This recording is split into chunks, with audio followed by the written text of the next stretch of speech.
Vous connaissez ces scènes de films ou séries américaines où la nana sort 3 cartes de crédit pour pouvoir s'acheter une robe à 500 $? Put 30 on this card.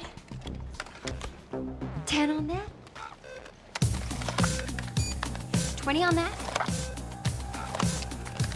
Eh bien oui, avoir plusieurs cartes de crédit et pouvoir s'endetter, ça fait aussi partie du American Dream. Je vous explique ça. La carte de crédit telle que vous l'utilisez en France, les Américains appellent ça une carte de débit ou debit card. Avec cette carte, on débite directement de son compte courant. Alors qu'avec une carte de crédit, credit card, on fait véritablement un crédit auprès de sa banque. L'argent que vous mettez sur cette carte n'est pas directement débité de vos comptes.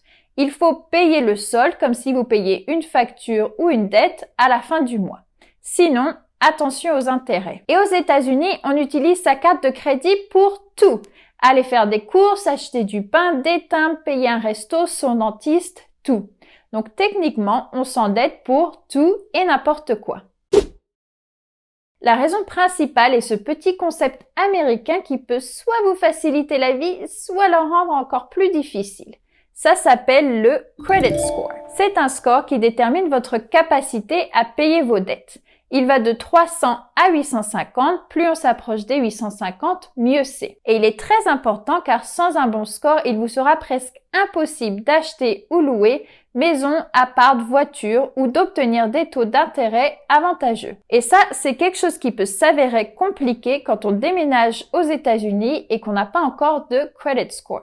Plusieurs facteurs sont pris en compte pour calculer ce score et c'est là l'importance des cartes de crédit. Car pour prouver qu'on peut payer ses dettes aux États-Unis, il ne suffit pas de montrer qu'on a les revenus pour, non, il faut se créer des dettes et les payer à temps. Et rien de plus facile que d'accumuler des petites dettes avec des achats de tous les jours en les payant avec sa carte de crédit. Mais justement, le danger est qu'il est un peu trop facile de faire des achats sans voir l'impact que ça a sur son compte courant et du coup de dépenser plus qu'on a. Cela dit, sans un bon credit score, on commence avec un plafond assez bas sur sa carte de crédit qui peut augmenter si votre score s'améliore. Et attention, si vous voulez utiliser ces cartes pour faire des gros achats et les payer sur quelques mois, car les taux d'intérêt sont énormes et souvent dans les 20%, donc loin d'être avantageux. Mais alors, j'ai toujours pas expliqué pourquoi on se retrouvait avec plusieurs cartes de crédit. Il y a 2 raisons pour ça. Premièrement, on peut obtenir des cartes de crédit avec autant de banques qui sont prêtes à nous en donner. Alors, certaines personnes font ça pour pouvoir dépenser plus, comme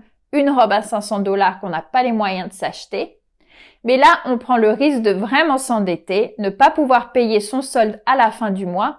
Et non seulement on va payer des intérêts, mais en plus le credit score ne va pas aimer ça. En revanche, il y a un avantage à avoir plusieurs cartes de crédit tant qu'on sait bien les gérer. Un des facteurs pris en compte dans le credit score est votre taux d'utilisation. C'est le montant de vos dettes par rapport au montant total que vous pouvez emprunter. Je vous donne un exemple. Chaque carte de crédit a un plafond qu'on ne peut pas dépasser et qui dépend de votre credit score. Imaginons que votre première carte de crédit a un plafond de 1000 $.